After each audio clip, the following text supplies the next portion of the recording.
do you want? What do you need? Yeah, I saw Are you doing the no.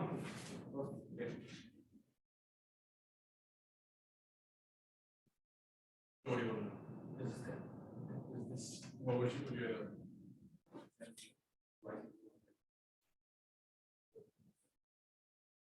Did you plug it back in? Yeah. Does it work? I should. But you can write those as answers, but there's infinitely many answers. Okay. I want to check.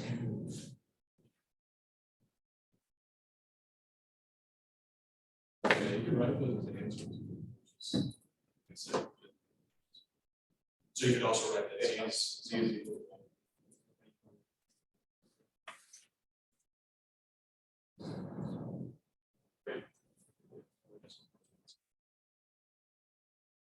Yeah. They look the same. I don't.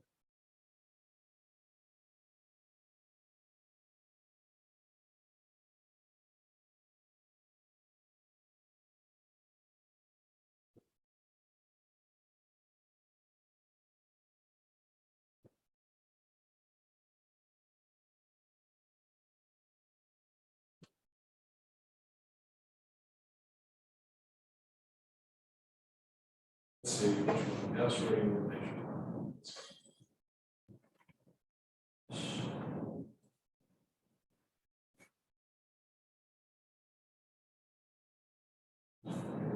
Matrix.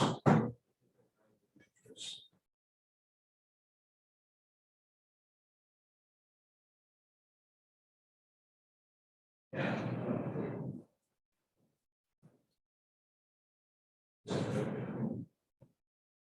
Yeah, so mine just looks something a little different.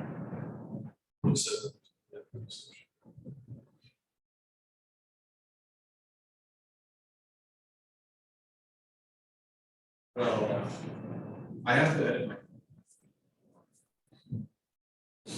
It's very annoying. But it does come out. I mean, look, we got this one here. This is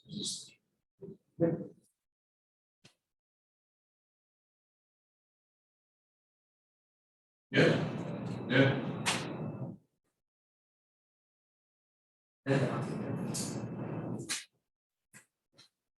I don't even I just kept playing with this code and like brute forced it and it work. This is messed up.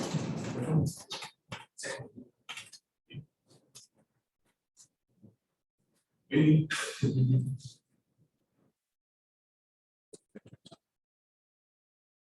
S2 minus 17.4.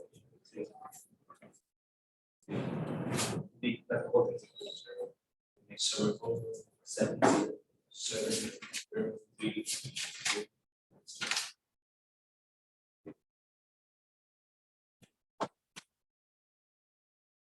That's it. Is it whatever?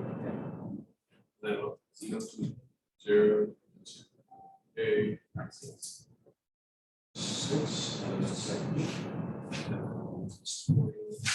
That's it.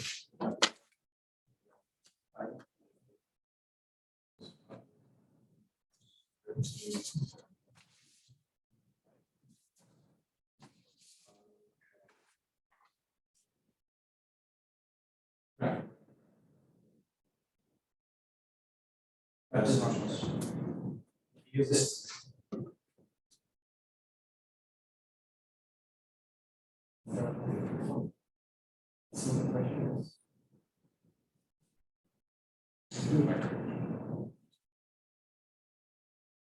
So just double check.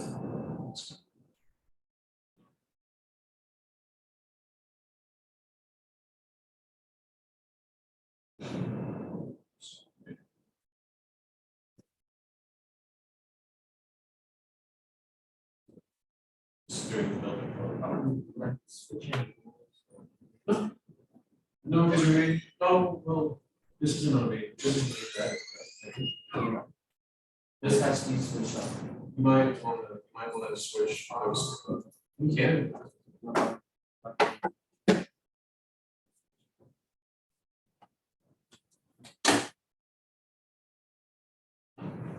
I mean, it doesn't matter.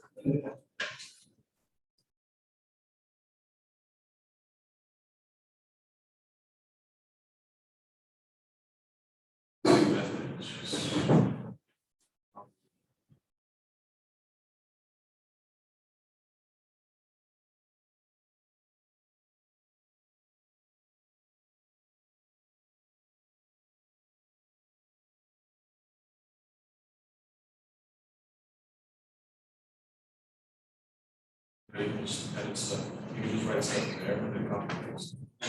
Yeah. And then type C is type here. And then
It's 4 o'clock. Let's go and get started.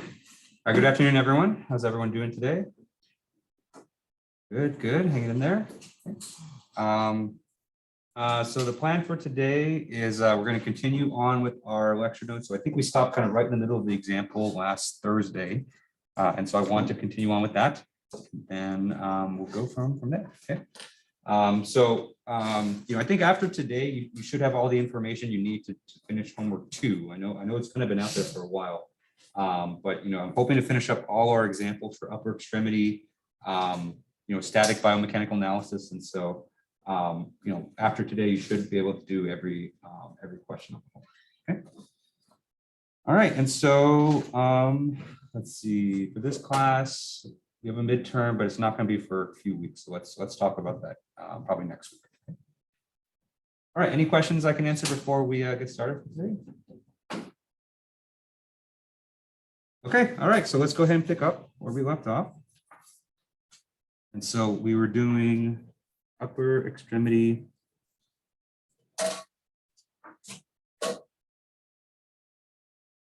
static biomechanics.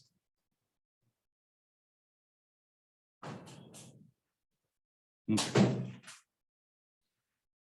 And so, we'll be doing, the static biomechanical analysis for the next couple weeks. And the whole idea behind it is that, you have the human body in these, static positions. And what we want to do is we want to analyze the muscle and joint reaction forces that are needed to hold the body in those positions. Okay?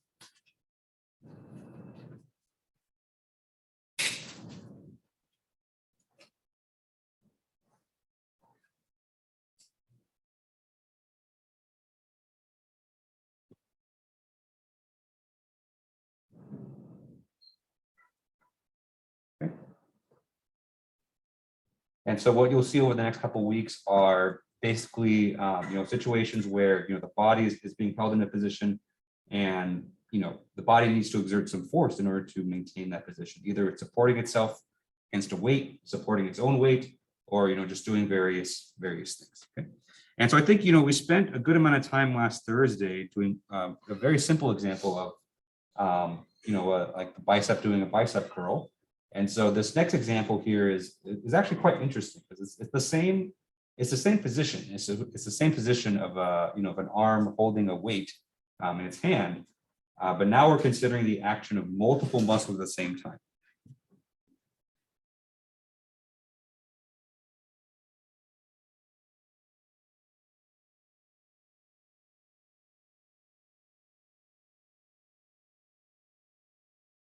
All right, so let's take a look.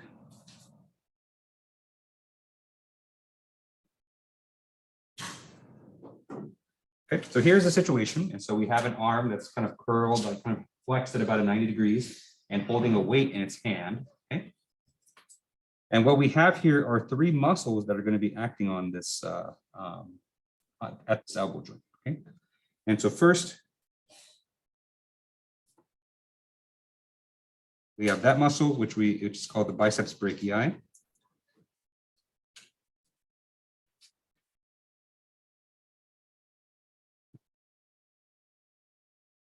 Then we have another muscle, which kind of goes, we'll say attaches mid-arm and goes right down there. So this is the brachialis. And then we have a third muscle, which we're going to assume kind of goes the length of the forearm. This is the brachioradialis.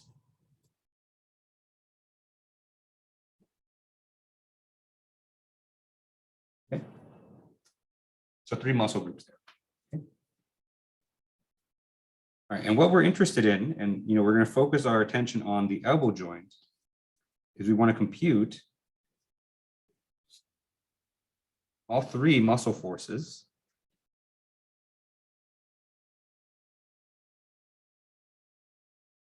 and the two joint reaction forces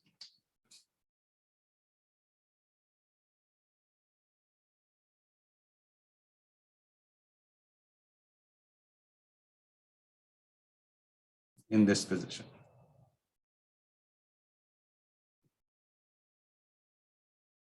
Okay. And so the first example we did last Thursday was we just considered one muscle. And so I think it was just the biceps brachii muscle, which was fine. It's good for kind of a first example, but this one's a bit more realistic. So, you hardly have any parts of your body which are supported by just a single muscle. Most of the time you have multiple muscles kind of working together to produce a singular action. Okay. And each of these muscles, they're all unique in terms of, what force they can produce and what angle that they attach from. They can all kind of work together for kind of a simple action like this. Okay. Okay, so let's go ahead and draw the free body diagram.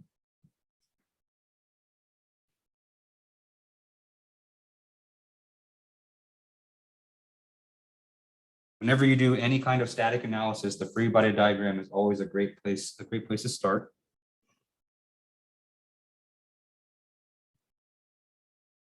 We're going to extend it a little bit just to kind of make things a bit easier to draw. Actually, let me go ahead, give myself some room on the left here. Okay, so let's draw on the three muscle forces first. And so I'm going to use the same colors as I did up there. And so first we have the biceps brachii muscle. We'll call that FM1. And we'll assume for a second that that's, just acting vertically upwards, just for the sake of simplicity. And we'll say that the distance between between where the biceps brachii attaches and the elbow joint is given by L1. Okay. Next, we have the brachialis muscle. And so the brachialis muscle is acting right here. Okay, so we'll call that FM2. And instead of acting vertically upwards, we're going to say that the brachialis muscle is going to be acting at an angle theta 2. Okay.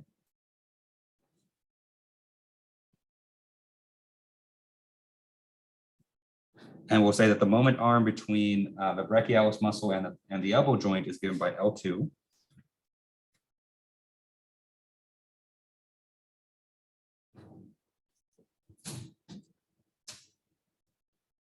Okay. And then finally, we have the muscle force from the brachioradialis muscle, which we call FM3. And it has a horizontal distance from the joint given by L3. Okay.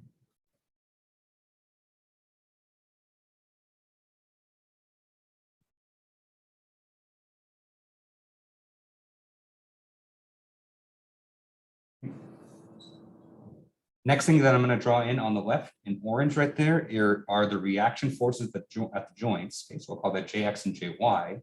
And so whenever you have a joint, it acts pretty much the same way as like a support, for your typical 2D static analysis. Okay, so I know a lot of you are working on the homeworks, particularly the one with kind of the slanted, beam bar thing.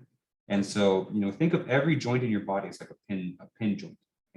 And we know that at pin joints, we have reaction forces in two directions. Okay, so that's why we have JX and JY. And then finally, we need to include the weight of the arm itself. So WA here is the weight of the arm. And we're going to say that W there is the weight of the object. Okay.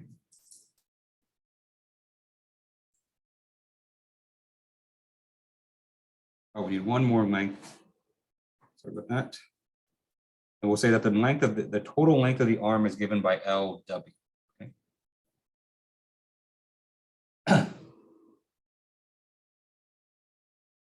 So there's a lot going on. So there's a lot of parameters just because we have a lot of forces here. So definitely make sure here, of course, we kind of took our time with the free body diagram. But when you're doing these problems on the homeworks or anywhere else, really take your time with this, because the free body diagram, probably as you've learned in previous classes, a good free body diagram is key to making these solving these problems correctly. Because if you miss a force or if you don't label a parameter correctly, just like that, you could be getting a wrong answer. So really take your time with these and make sure that everything is good. Okay. All right. And so the next step after drawing the free body diagram is to write out the equations of motion, or in this case, because it's static, it would be the equations of equilibrium.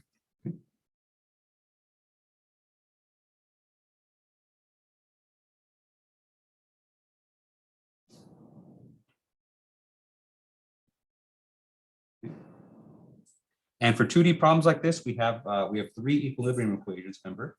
And so we're going to have the sum of the forces in the X direction, the sum of the forces in the Y direction, as well as the sum of the moments around a particular joint in the molar. Okay?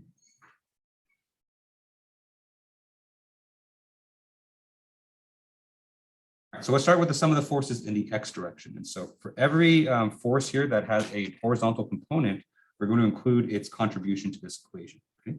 So let's start from the left and go right. So the first force that we see that has a horizontal component is J sub X. Okay. So remember, that's the reaction force at the elbow joint.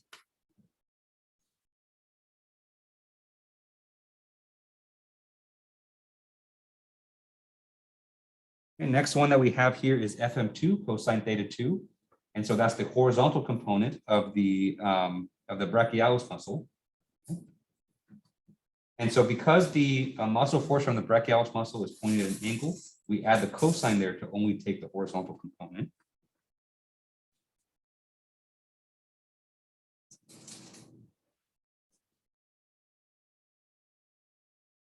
Okay. And then finally, we have FM3 times cosine theta 3, and all that's going to be equal to 0. Okay, so same thing with the brachioradialis forces. So, it's pointed at an angle. The angle is given by theta 3, and so we add the cosine there to take the horizontal component to add that in the sum of the forces in the x direction. Okay? And I added minus signs because in the figure here, the muscles are pointing to the left, and so that's why I add the negative there. Okay, so now let's sum the forces in the y direction. Excuse me. So same thing, we're gonna go from left to right. So first we have JY, positive JY. Right, then we have FM1, which is the biceps brachii muscle. So that's pointed vertically upwards, and so there's no modifier for that.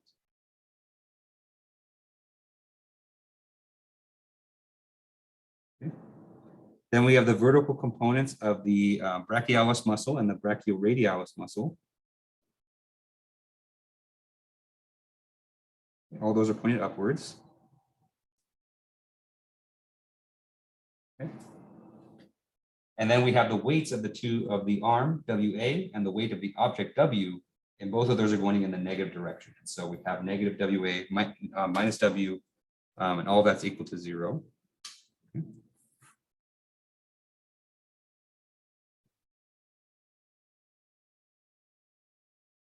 All right, and then finally we have the sum of the moments. And so remember, most of the time for these kinds of problems, when you sum up the moments, a lot of times you're going to sum up the moments around, the joint of interest. Okay, and the reason for that is, the joint reaction forces are almost always going to be an unknown. And so if you sum up the forces around that elbow joint, where the reaction forces are, then you can eliminate a couple of those unknowns from the equation. Okay? And so if we sum up the moments around the elbow joint, we eliminate JX and JY here, and we can just focus on the muscle forces. Okay? All right, so let's go ahead and put those in. Okay, so remember the moments are a product of a force and the moment arm, and so we have FM1, L1.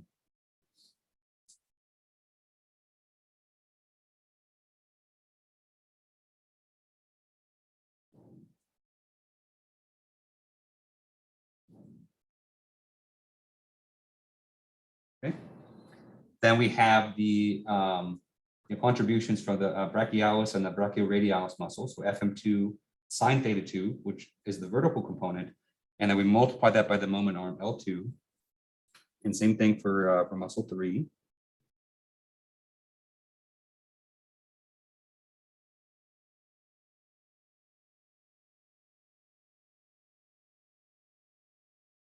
Okay, and then we have the contributions from the weight of the arm as well as the weight of the object. Okay?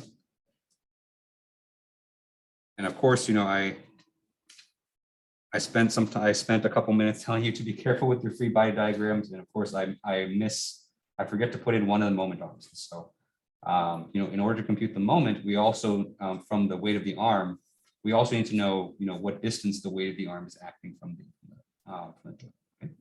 Most of the time, if we're going to assume your limbs are relatively evenly proportioned, and so a lot of times we assume that the weight is going to act at the center of mass of the limb, and so the moment arm is always going to be about half the length. Okay? So I think that's what I did here. Okay. And so here are all the equilibrium equations.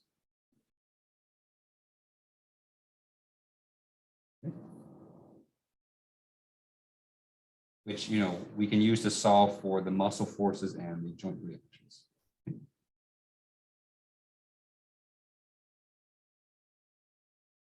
All right, any questions on this? How we obtain these results here? Yeah. I've done the extraction. We only use the sign. Um, Would it the X direction? What are you talking about for- Summation of both X and Y, would it cause the one? great point. So, and so, because the point of origin of the force here is right on the muscle arm itself, when we break this up into components, we have one component that goes vertically like this, and so that's FM3Y. Okay, and so that's what we have here, and then FM3X is acting this way. Right, and so FM3X is pointed directly at the joint, so it wouldn't make any difference. Yeah. Mhm. Yeah, good question though. It's always good to double check those things.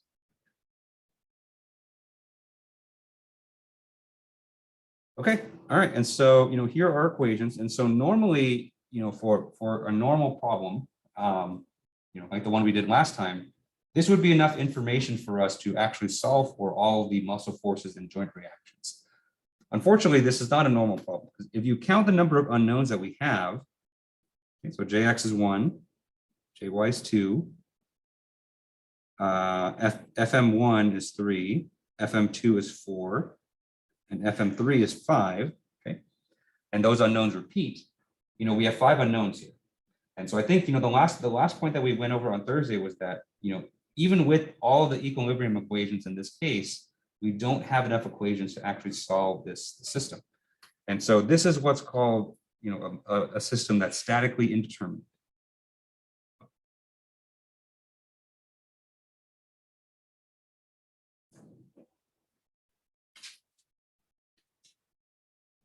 Okay. Too many unknowns and not enough equations to solve for those unknowns. Remember, you should have the same number of unknowns as equations. And so, we're kind of in trouble here. And so, either we make some assumptions in terms of, how the muscle forces are related, or we just sit in a corner and cry because we can't solve these equations. Okay? So actually, this issue right here is actually very common. And so, because of all the redundancies that are in your body in terms of, multiple muscles kind of, doing very similar things as other muscles, just from the equations of motion and just from, just normal mechanics, a lot of times you're going to run into situations where you can't solve for all the muscle forces in the system. And so, it's actually a big point of research, where people are coming up with ways to, how can we actually solve this issue? And so we'll do kind of a very simple way today, but this is actually a topic we're going to revisit, maybe in about 6 or 7 weeks when we start talking about dynamics and optimization. Okay, but for now, we're gonna solve this with just a very simple assumption.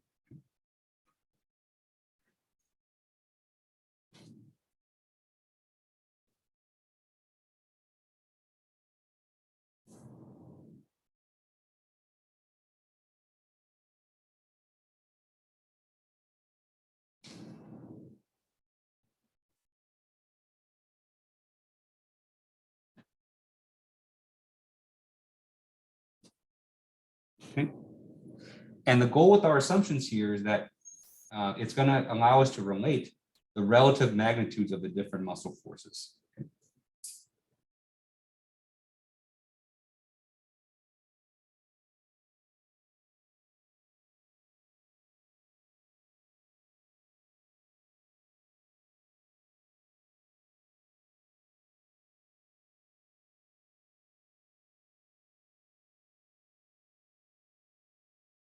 Okay. And so the main assumption that we're going to make, which I think I mentioned, as everyone was kind of walking out the door last Thursday, was that we're going to assume that the muscle forces are directly proportional to the size of the muscle, basically. Okay.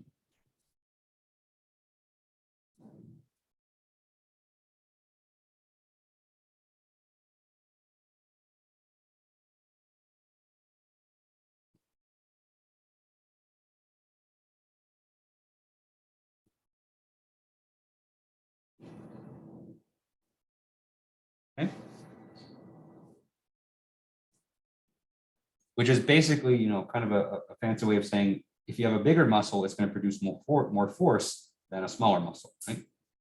And so intuitively, you know, I think that's kind of what we understand. So if you see a guy that's, you know, absolutely ripped, you know, they're going to probably beat me in an arm wrestling competition, you know, probably 7 times over, and you know, I'll probably break my arm if I do that.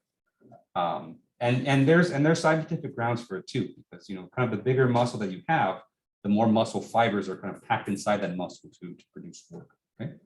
And so it may seem like, you know, it may seem kind of a naive assumption, but there's a lot of good basis for it. Okay.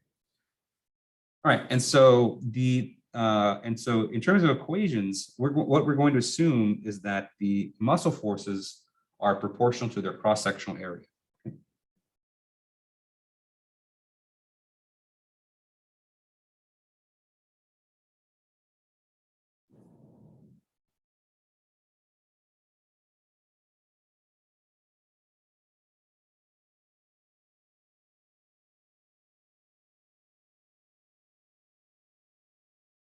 And so if we take the ratio, and so let's say if we take, you know, the ratio of muscle 1 and the ratio of muscle 2, okay, this is going to be equal to the ratio of their muscle forces.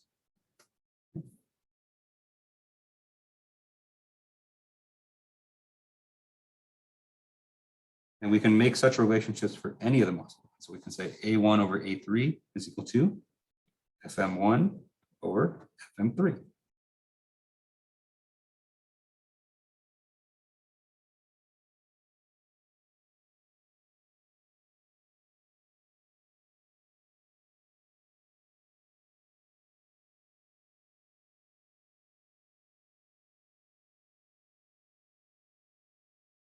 And so from these assumptions, and we didn't even utilize the assumption all the way, you know, we can even come up with another assumption here of like, you know, A2 over A3 is equal to FM2 over FM3. Okay. Right, but hopefully you see that, you know, if we combine these together with the equilibrium equations, which give us, you know, 1, 2, 3, then with this assumption, we can get equations 4, 5, and 6. Okay, you don't need the 6th one. We only need 5 equations in this case, you know. But this assumption is basically giving us a way to add equations and solve the system. Okay.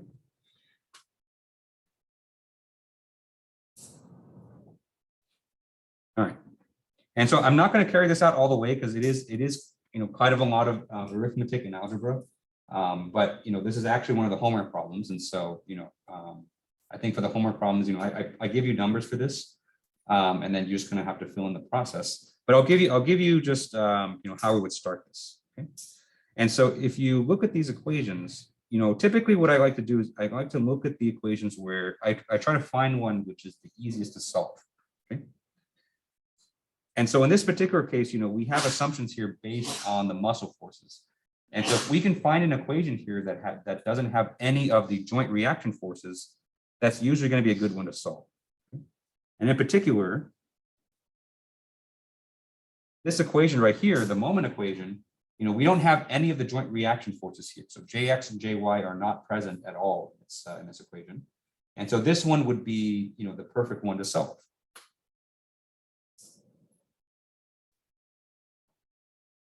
Okay.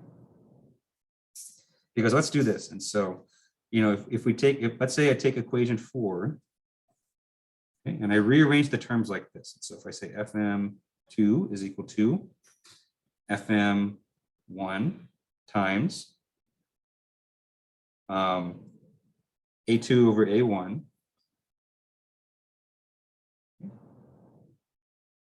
And if I take equation 5 and say that FM3 is equal to FM1 times A3 over A1, okay.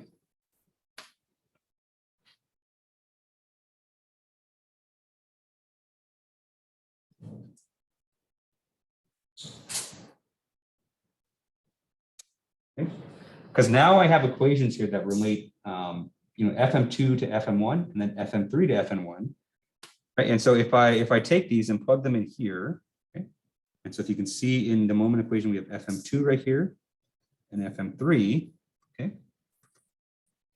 And so if I use the expressions down there and plug in for FM2 and FM3, then what I'm going to have here is I'm going to eliminate FM2, FM3 from this equation, and everything is going to be in terms of FM1. Okay.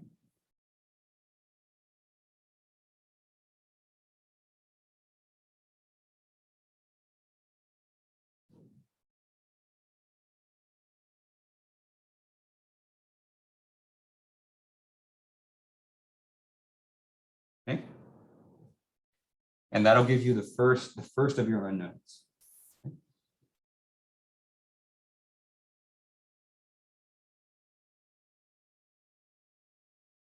And once you have FM1, you can then use equation 4 and equation 5 here to solve for FM2 and FM3.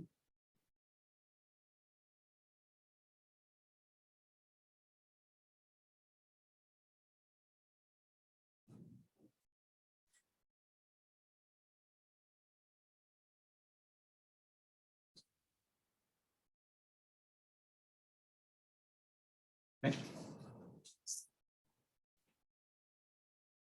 Solve for FM2, FM3. And then you plug those in. Okay. And then you can finally solve for JX and JY. Okay.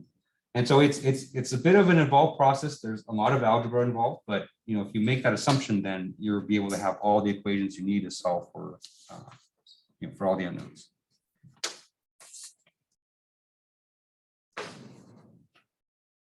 All right. And so, I'll let you do the rest of it for homework. And so I think I gave you this exact problem in the homework, except with some numbers. And so, I'll let you kind of finish up that process yourself. Okay. All right. Any questions on this example here? Okay. All right. And so that's, that's how you deal with situations when you have kind of multiple, too many unknowns and not enough equations. Let's go ahead and do a couple more examples, but this time let's look at a different joint in the upper extremity. And so let's do a couple examples at the shoulder joint, because that's kind of also one of the more important joints.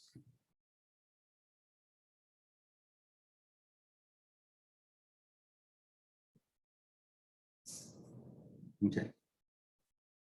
And so the main muscle that moves the shoulder joint is going to be your deltoid muscles.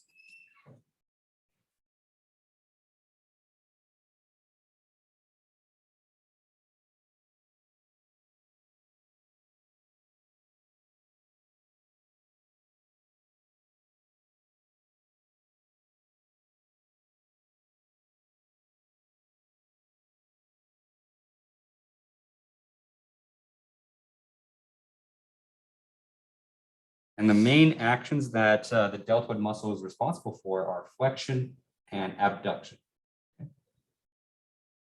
Okay. Remember, abduction is moving the joint away from the body, and flexion is kind of decreasing the angle. Okay. All right. So let's do an example. Okay, so let's consider a case where we have an arm that's fully outstretched, and you're carrying a weight at the end of the arm.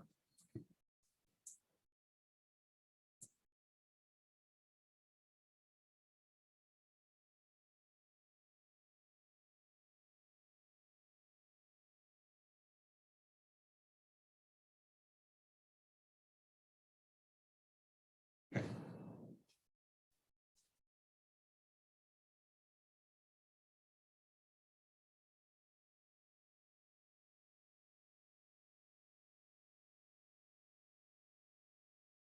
So the situation looks like this.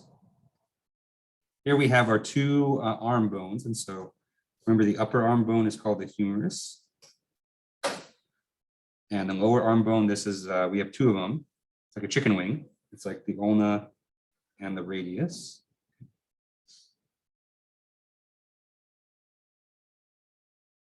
Right. And then attaching to the humerus is the deltoid muscle. Okay. And so let me go ahead, let me draw a different color.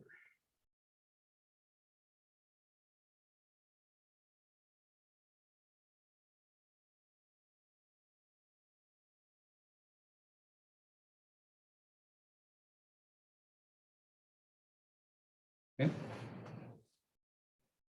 And so your deltoid muscle kind of wraps around your shoulder. and kind of forms almost like a pod kind of around the shoulder joint. So it's a very, very interesting muscle. Okay. All right. And so in addition to the weight of the object, we're also going to have the weight of the arm. Okay. So just like the previous example. Okay.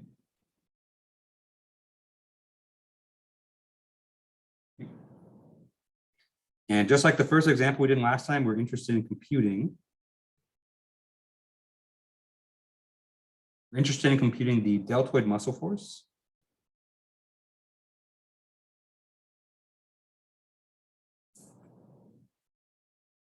As well as the reaction forces at the shoulder joint.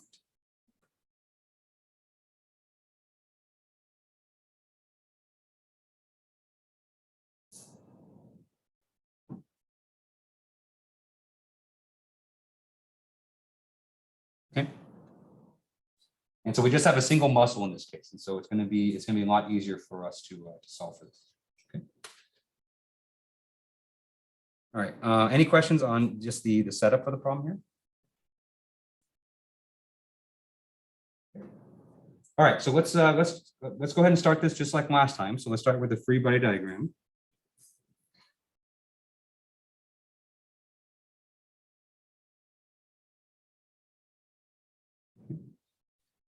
So I'm going to go ahead and draw just a really long stick, just like last time.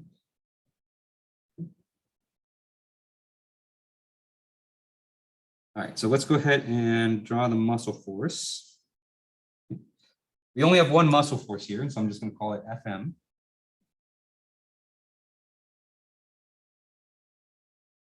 All right, and so we're going to assume that the muscle force attaches at an angle theta D.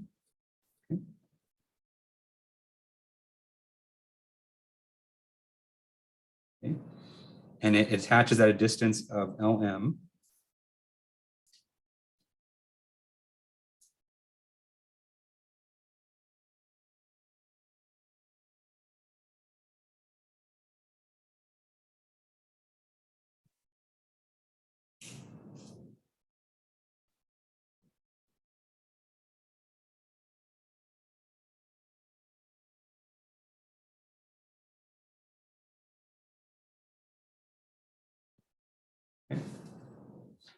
And then we have the weight of the object at the end of the arm, and so that's acting at a distance LW. We have the weight of the arm itself, and so that's WA acting at a distance LA. And then we have the joint reaction forces JX and JY, which are acting at the shoulder in this case. Okay.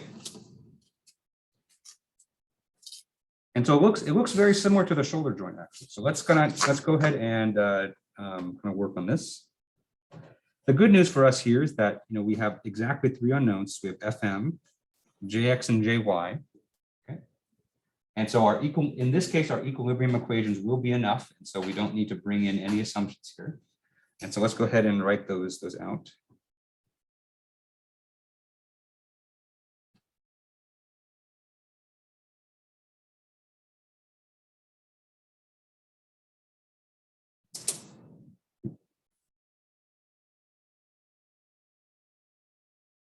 First, we have the sum of the forces in the x direction. And so we have JX.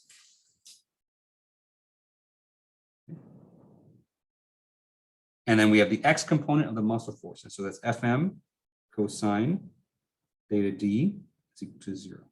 Okay. And those are the only two forces that have a horizontal component. Okay.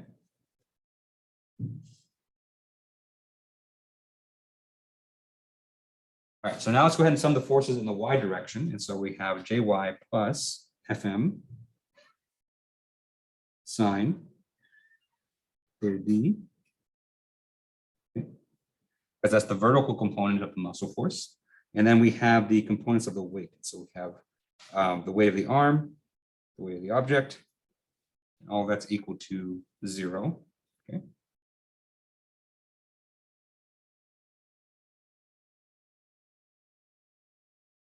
All right, and then finally, we have the sum of the moments around the shoulder joint. Okay, and so just like we did before, we're going to sum it at the joint. So we eliminate JX and JY from the equations. Okay, so let's go ahead and put this one out. Okay, so we have FM sine of theta d. So that's the vertical component multiplied by the moment arm, which is LM.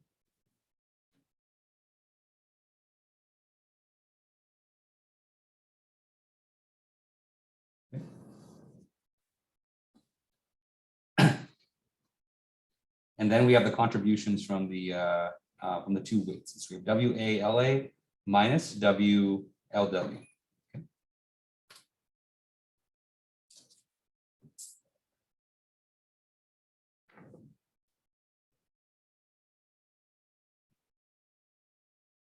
All right. And so the reason, I'm kind of doing this example here. So every example, that we're doing here kind of has a different purpose. And so in this example, we're going to be looking primarily at the effect of theta D. Okay, so we haven't really talked about that all that much. Okay. And so theta D here, another name for theta D here is called the attachment angle.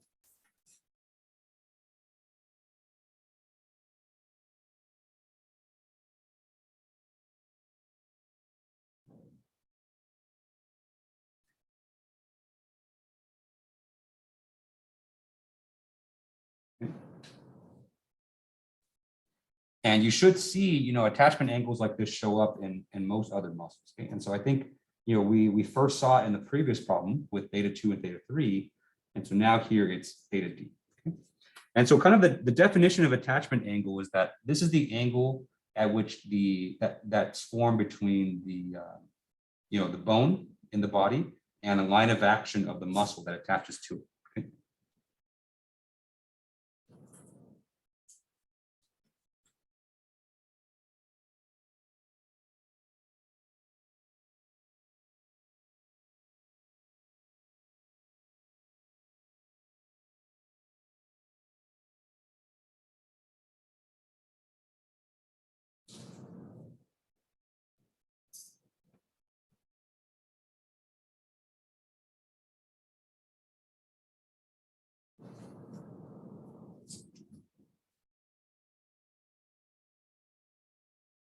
Okay.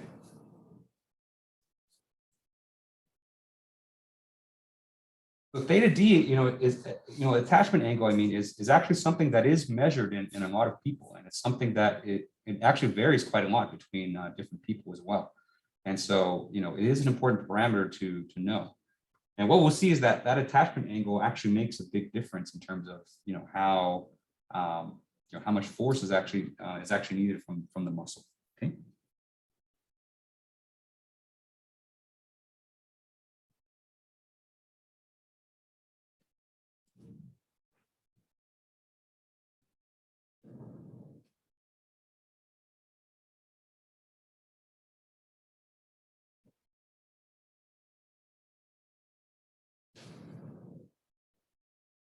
Okay.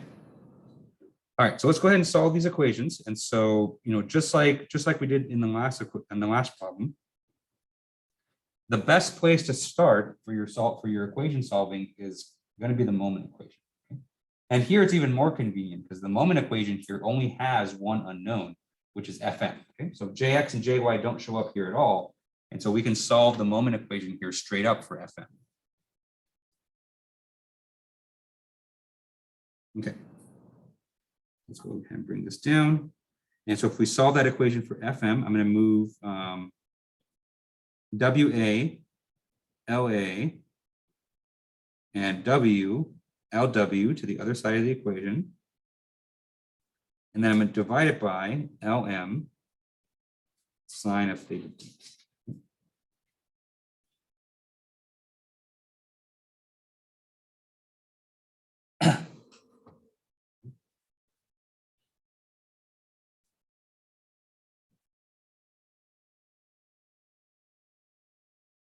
And so you can see here that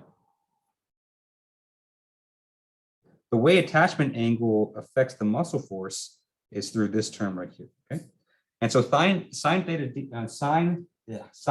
D here is in the denominator of this equation, and so how much force is needed is going to depend on theta. Okay, And so let's think about sine. Okay? And so sine of any angle kind of has two extremes. Okay, and so sine of theta, the maximum value you can have is 1.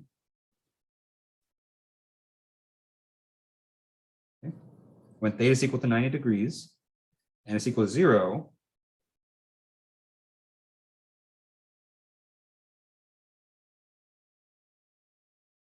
when theta is equal to 0. Okay. And so it's in the denominator for this equation. And so, if sine has those two extremes, what does that tell us about Fm? Okay? And so if for the total extreme, when theta is equal to 0, that means Fm has to output an infinity amount of force, right? And so we have 0 in the denominator, and so you have undefined. Okay. And so that would be the case where if the muscle acted perfectly parallel to the bone. Okay. So that would be kind of the worst case, which that doesn't happen very often in the body. And if it does, there's usually another muscle there to support it. And then the other extreme is if theta is equal to 90 degrees. And so if theta is equal to 90 degrees, then the denominator is maximized and Fm here is the lowest it could possibly be. Okay. And so that's kind of, your two extremes, and they're all governed just based on, what angle the muscle is attaching to the angle that the muscle attaches to the bone with.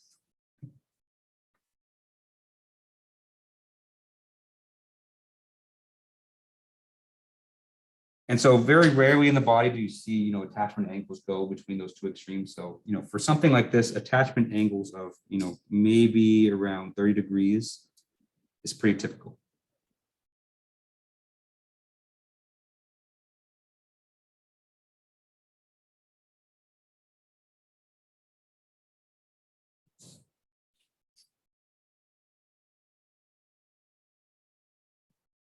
Any questions on that?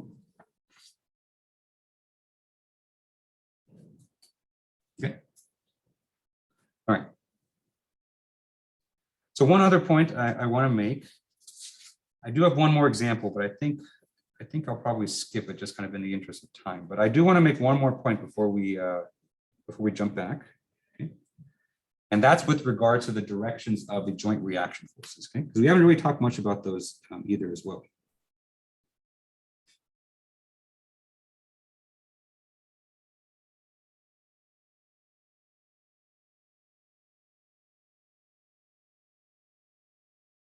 Okay. And so remember, the joint reaction forces, they kind of play a very similar role to the reaction forces of mechanical pin joints. Okay. And so there are additional forces that are kind of applied at support locations to keep the whole system in equilibrium. Okay.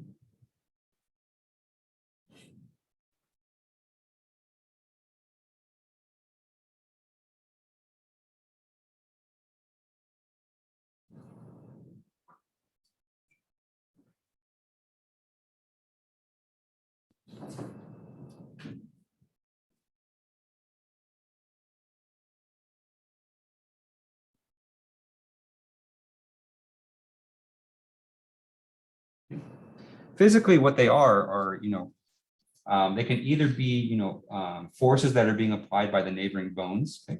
And so in the cases where you're kind of pushing two bones together at a joint, then the bone that is pushing up against is going to apply a reaction force. Okay? Or in other cases, they might be forces that are applied, from the ligaments at the joint, from the tendons at the joint. Okay? Any kind of connecting tissue at the joint, that's not the muscles. Okay?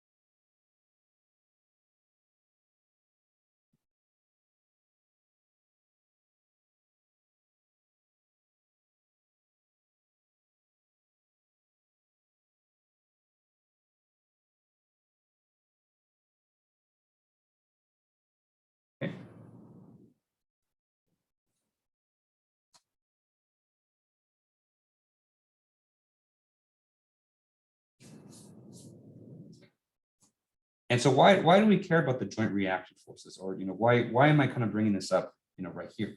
Okay.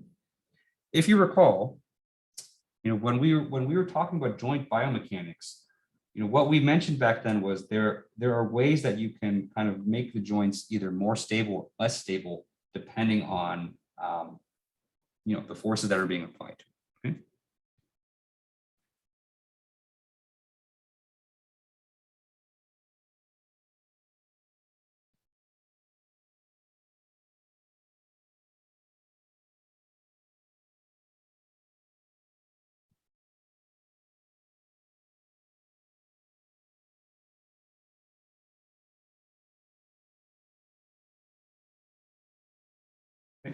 In particular, we went over kind of two kind of situations. And so the first situation is what's called a closed pack. A closed pack position. And so in a closed pack positions, you're basically pushing the bones back into the joint.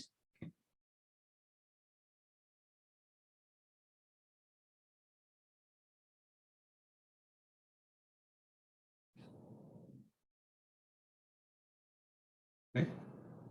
Which of course, if you're pushing the bones into the joint and you're kind of forcing them to kind of make contact and make, force them to kind of touch each other. And so that's going to, of course, result in a more stable configuration.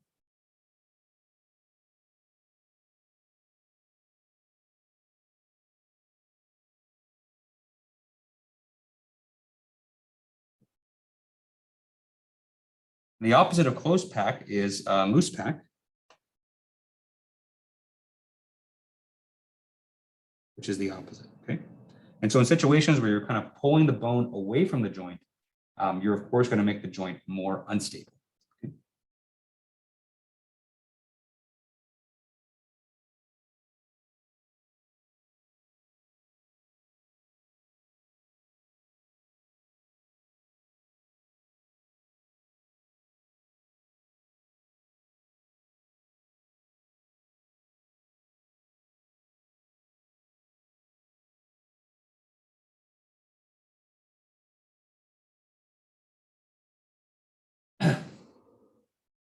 So those are the two kind of positions that the joint could be.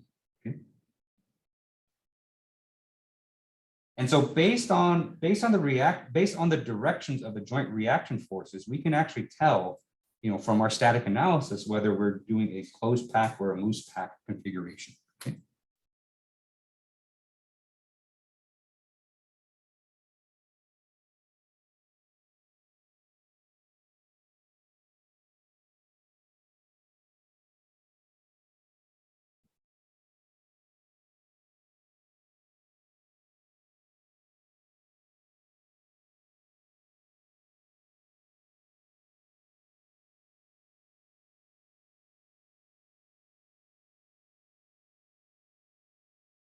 Okay.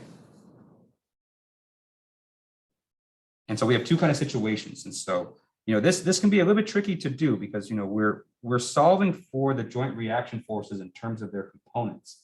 And so to get kind of the resultant joint reaction force, you're going to have to combine both components into one. But based on that kind of rough direction of the resultant force, you can say something about the status of the joint. Okay.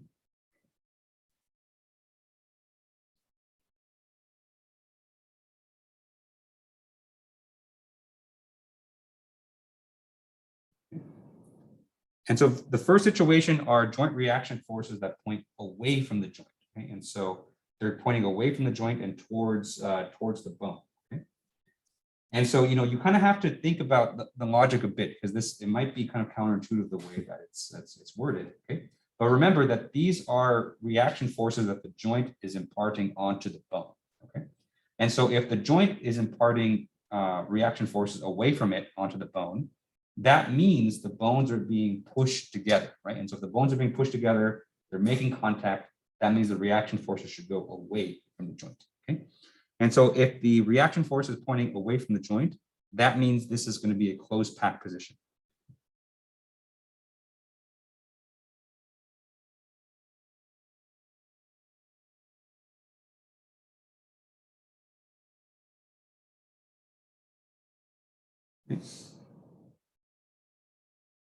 And then of course the opposite is true too. And so if the joint reaction forces are pointing towards the joint,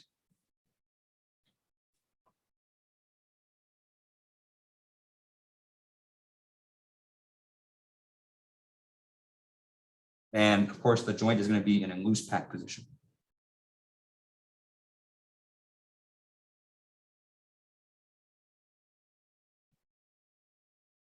Okay. And so in the second situation, what might be happening is that you have ligaments at the joint. And so as you're trying to pull the bone away from it, the ligaments are trying to pull the bone back in towards the joint. Okay. And so that's causing the joint to be more unstable, which can kind of increase your risk of injury. Okay.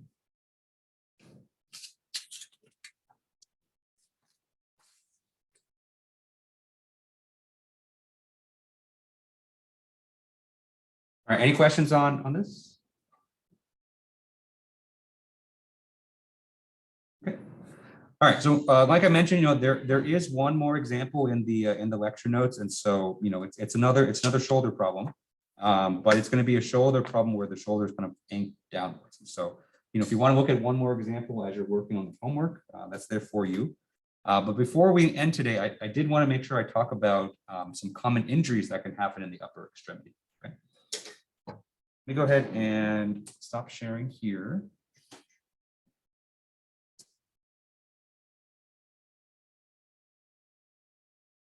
Okay.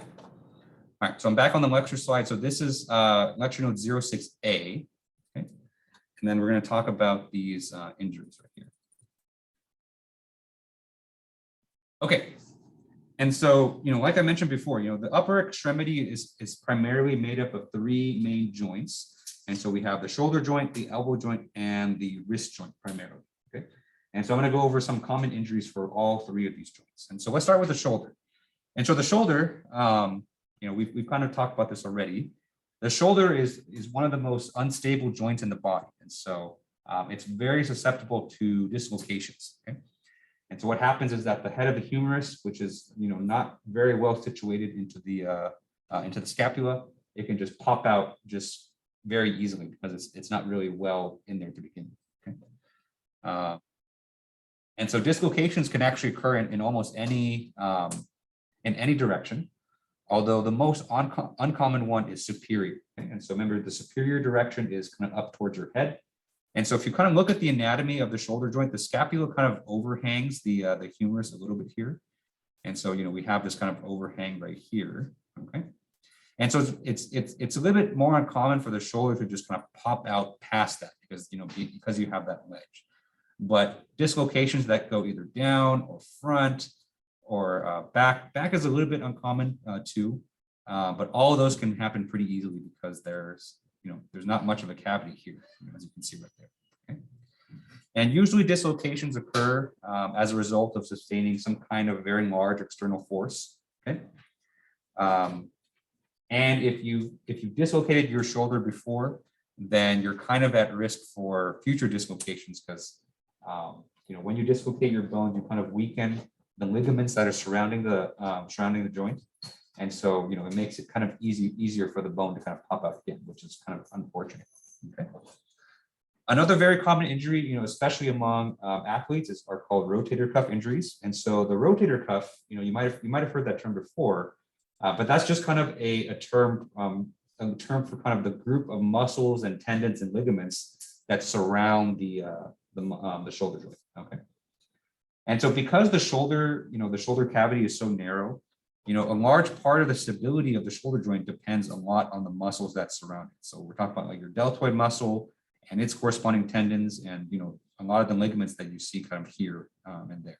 Okay. And so in particular, if you engage in activities that involve kind of very large overhead motions or rotational motions of the arm, then you're kind of at risk for these injuries. Okay. And so, it's very common if you play a sport that involves some kind of throwing. So baseball is very common, especially for pitchers. Football, if you play quarterback, you're throwing the football a lot. Tennis, because you're kind of swinging the racket a lot. And so, those types of injuries can injure your rotator cuff.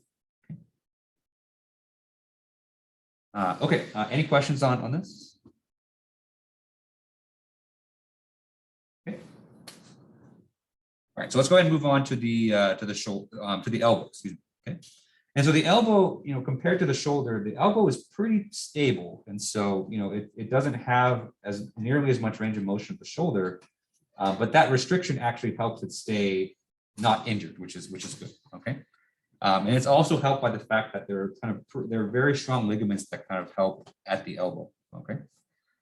But it can still be injured, just like any joint. And so probably the most common injury that people have at the elbow are what's called overuse injuries. Okay. And so because you kind of, flex and extend your elbow quite a lot throughout the day, just through normal activities, you can get what's called a lot of stress injuries. So stress fractures, stress, stress ligament tears, stress sprains and stuff like that. Okay. And so a common form of this is an injury called tennis elbow. And so the scientific term for this is called epicondylitis. And so epicondylitis was the first name for this. It just happens so commonly amongst tennis players. They just called it tennis elbow. Okay. And so what this is that it involves, basically micro damage to the ligaments and tendons on the lateral side of the humerus,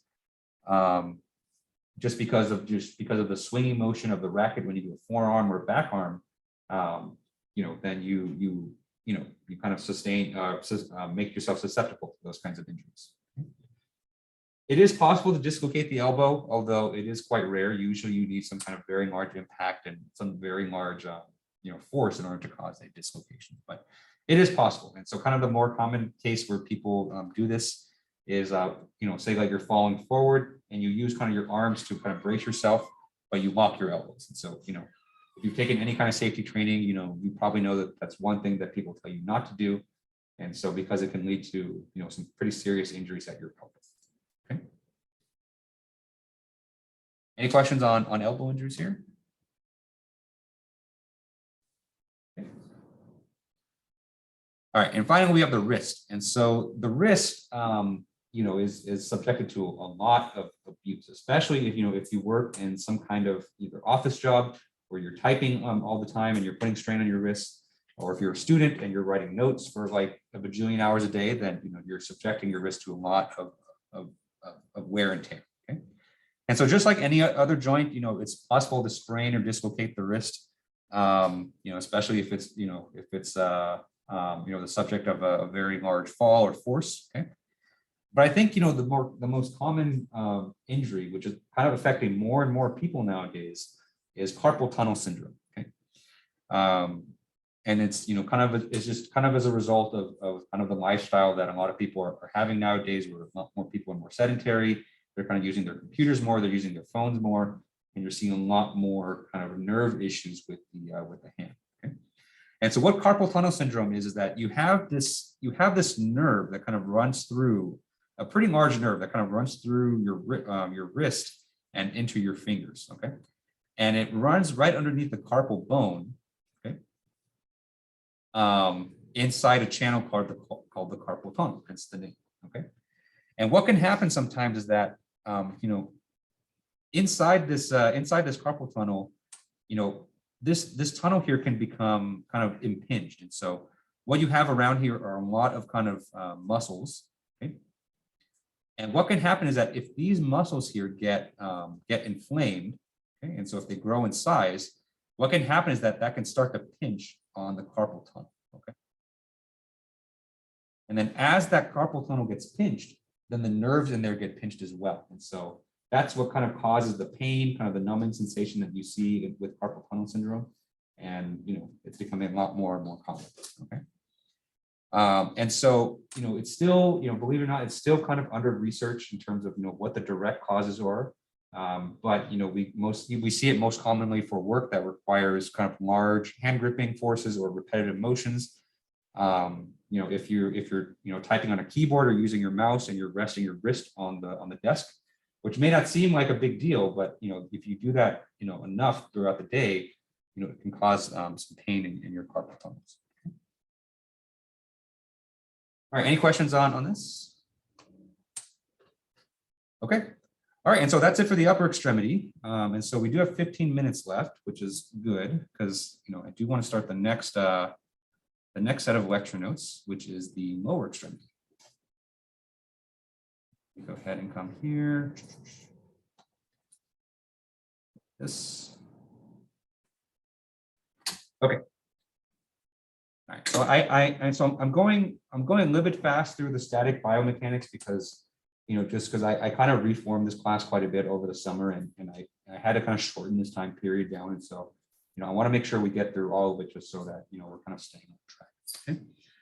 Okay, so the next topic that we're going to go over is lower extremity biomechanics, which is kind of a repeat of what we did for the upper extremity, just for the legs and the hips and the feet. Okay, and so let's start by talking about general characteristics. And so the lower extremity, just like I mentioned, refers to the hip, the knee, the ankle, and the foot. Okay, and what you'll see for the lower extremity is that the size of the bones and the muscles are very different, because its job is very different. Okay? And so unlike the upper extremity, which doesn't really have to worry about weight bearing much at all, unless you work for Cirque du Soleil and you're doing handstands all the time, for most people, the way that we support our weight and the way that we kind of move around is through our lower extremity. Okay, and so the two main responsibilities for the lower extremity are weight bearing, okay, especially when you're standing up, as well as locomotion. And so locomotion, I mean, getting your body from point A to point B. All right, and so this is actually very interesting because these are two kind of quite different responsibilities. And so the lower extremity is actually kind of responsible for a lot. And so on the one hand, you need to have a very good range of motion in your lower extremity, right? So your legs and your hips and your knees, they need to have they need to be able to move around a lot, otherwise you wouldn't be able to walk. Okay. But, you also see some of the biggest bones and biggest muscles in your body in the lower extremity because, it has to bear your weight as well, okay?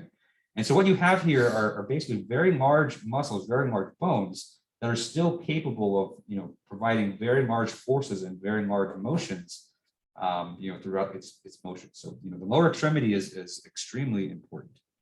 And, a lot of your sense of balance is also determined by your lower extremity as well. Okay, and so just like we did for the upper extremity, let's start by listing the bones of the lower extremity, okay? And so here are the most important bones that you have to know, okay? So we're gonna start at the top and kind of work our way down. All right, so let's start with the pelvic bone. And so the pelvic bone is this kind of, I call it an elephant because it looks like elephant ears, right? An elephant kind of shaped bone. But what we know is the pelvic bone is actually consisted of 3 bones. And so you have the hip bone, the sacrum, and the coccyx, which is the tailbone. Okay. And so, I say it's 3 bones, but the hip bone kind of dominates most of the volume. And so the hip bone is kind of the majority of this elephant right here. And then the sacrum and the coccyx are kind of the little bones here at the tail end right here. Okay. So it's kind of in the back, and so it's a little bit hard to see, but those bones are kind of part of the spine. And so, we'll revisit those when we talk about the spine starting next week. Okay. All right, so that's your hip bone. And kind of the most defining feature of the hip bone is, of course, the hip joint. Okay. And so, I've raved about the hip joint a lot. I think it's the most beautiful joint in the human body. And so it's, what you have on the hip joint here is such kind of a deep cavity for the femur to attach to that you get an extremely stable joint there. So that's great. Okay. All right, next we have the femur. And so the femur is your thigh bone. And so this is this bone right here is your femur. Okay. And so it's the largest bone in the body in terms of length and girth. Okay. And it provides a lot of structural stability through the thigh. Okay. And the other most defining feature of the thigh bone, which is kind of the other half of the hip joint, is this kind of very large head. Okay. And so we call this the femoral head. And it inserts into the hip joint. And that's kind of what gives you the stability of the hip joint. A very large kind of ball that fits into a very large socket in the hip joint, and it provides a very stable joint, but still allows a huge range of motion. So, it's kind of unique in that sense, which is it's a joint that provides, a ton of stability, but still a lot of range of motion at the same time, which is very rare. Usually you can only have this one or the other. Okay. All right, next we have the patella. And so the patella is the kneecap. And so that's going to be this bone right here. Okay. And so the patella is just like kind of like a little cap bone. It's unique in that the patella itself doesn't do that much load bearing, but its purpose is kind of just to serve as almost like a knee pad. And so it's kind of like a natural knee pad that you put up there. Because what you have on the inside of your knee joint are a lot of very kind of somewhat delicate ligaments and a lot of soft tissue in there. And so that patella kind of protects you against frontal impacts. Okay. Okay. Next, we have the tibia. And so your lower leg kind of has a very similar structure as your lower arm. And so if you remember from the upper extremity, your lower arm is consisted of two bones that are kind of parallel to each other. I always tell people just like a chicken wing. And so the lower leg is the same. So you have the tibia, which is the slightly larger one. And so the tibia is this one right here. Okay. And so the most defining characteristic of the tibia is kind of the very top part, which kind of forms the knee joint. And so we call that the tibial plateau.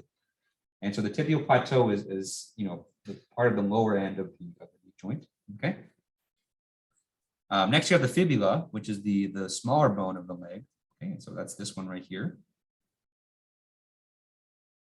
And so it attaches to the tibia, and it just kind of provides some additional stability there.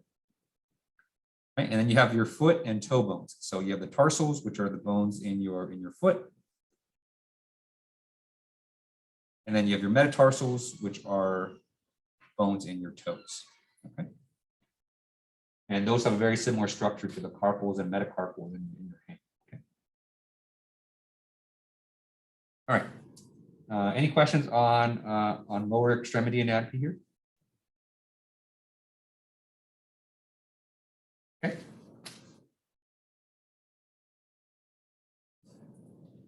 All right, so let's go over the joints. And so, just like I mentioned, there's three main joints in the lower extremity.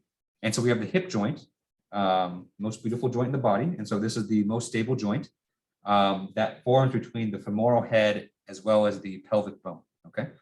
And so it's a ball and socket joint, which means it allows for a huge range of motion while still being, very stable.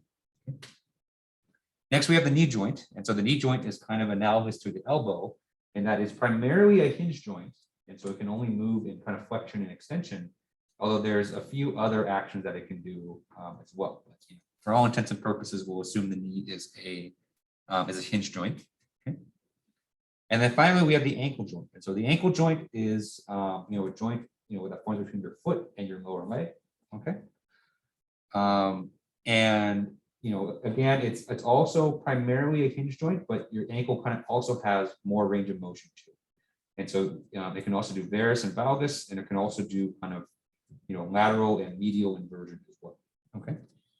The interesting thing about the ankle joint is that it's probably the most injured joint in the body, just because, everyone gets sprained ankles. And so, the ankle joint is mostly held together by ligaments. And so the bone-bone contact in the ankle is not the greatest. And so what happens a lot, especially because the ankle kind of bears a lot of the weight, a lot of people end up spraining their ankles just either playing sports or doing other stuff. Okay. A funny story I like to tell people, not my parents, because I totally lied to them, when I was little, but I sprained both of my ankles at the same time, actually. So when I was little, one of my friends thought it would be a great idea to film a Jackass film for one of our other friends' birthdays. And my stunt was to jump off kind of the first floor. It was not that high. I mean, in retrospect, it wasn't that high. Jump off of a first story, roof onto a trampoline and then roll onto the grass. But the trampoline that I was jumping onto was very small, and I was scared as shit when I was doing this. And so I was supposed to jump off, and we put the trampoline in a position where, I was supposed to land on it, but I didn't kind of push off from the roof as much as I could. And so I actually ended up landing on the metal bar around the trampoline with both my ankles. And so I broke them really, really bad. And so, but I told my dad that I was playing basketball, and I sprained my ankle playing basketball. And he's like, "How did you sprain both your ankles playing basketball?" I was like, "I was going hard for a rebound. I don't know." So I've never told my dad that story, and I plan to take that to my grave. Okay, and so let's talk about some of the more some of the other soft tissue in the lower extremity. So moral of the story: it's easy to sprain your ankles, and so jumping off a roof onto a metal bar is not your ankle can't sustain that. Okay, and so let's talk about some of these ligaments here. So we've already talked about this a bit when we talked about joint biomechanics, and so I won't go over all of it again. But a lot of your lower extremity is held together by these very strong ligaments. Okay, and so in particular the knee. And so first of all, we have the cruciate ligaments, which is the ACL and the PCL. And so these are the ligaments that kind of make a cross kind of in the middle of your knee joint here. Okay, and so they prevent kind of forward and backward sliding of the knee. Okay? Then you have the collateral ligaments, which are the MCL and the LCL, right, on the medial and lateral sides, respectively. And they prevent lateral motion of the knee. Okay, and so those joints, more so than I think most other joints in the body, these ligaments are needed to kind of help with the stability. Okay, but there's also some other important soft tissues as well. And so you probably have heard of the Achilles tendon, and so the Achilles tendon is named after the Greek god Achilles, and so it's a very important tendon that kind of rests on kind of the back of your foot. Okay? And so it attaches your calf muscle to the heel of your foot, basically. And it's one of the few tendons in your body, and one of the few systems of your body where there's actually very little redundancy. And so if you end up rupturing your Achilles tendon, you're kind of in a tough position because you don't really have any other muscles or tendons there to kind of back it up. And so that's why you hear when athletes kind of injure their Achilles, they're out for a very long time because they can't really do anything. There's no other muscle or system there that kind of helps with that. Okay. And there's also the meniscus, and so the meniscus is kind of like almost like an impact pad that rests in between the two bones at the knee joint. Okay, and so between the femur and the tibia, the meniscus kind of acts as almost like a softening pad in between those two. Okay. All right. Any questions on this soft tissue? Okay.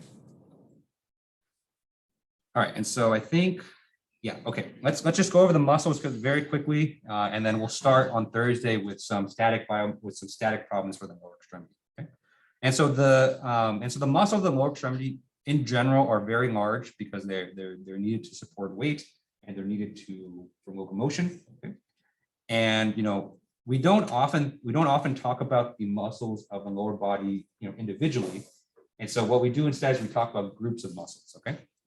And so, for example, the quadriceps muscle, I think people associate this with the muscle on the front of your thigh. It's actually composed of 4 different muscles, that kind of all kind of work in kind of the same way. And so we kind of group them together as the quadriceps. Okay. On the opposite side of your thigh, on the back of your thigh, are your hamstrings, which again is a group of muscles that's mostly responsible for knee flexion and hip extension. Okay? And quadriceps are mostly for the opposite, for knee extension and hip flexion. Okay?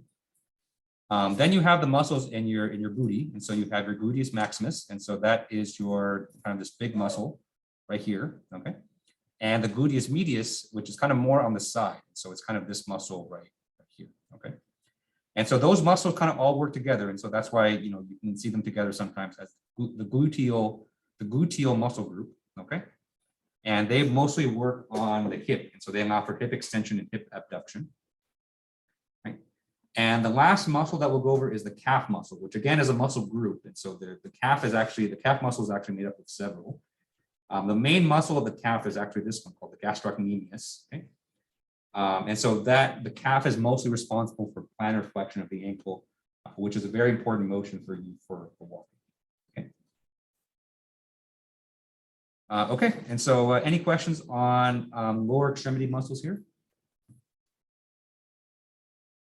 Okay, all right, so we're out of time for today. And so on Thursday, when we pick this up, we have some example problems for lower extremity biomechanics. But like I said, after today, you should have everything you need to finish up the homework. Okay? And so work on that. If you have questions on it, make sure you stop by office hours tomorrow. But besides that, thank you everyone for coming today. Thank you everyone on Zoom for coming. Take care of yourselves. Don't do any crazy stunts. It's not worth it for your friend's birthday. We ended up losing the footage anyway, so I was really upset. And so take care of yourselves. I'll see you guys on Thursday.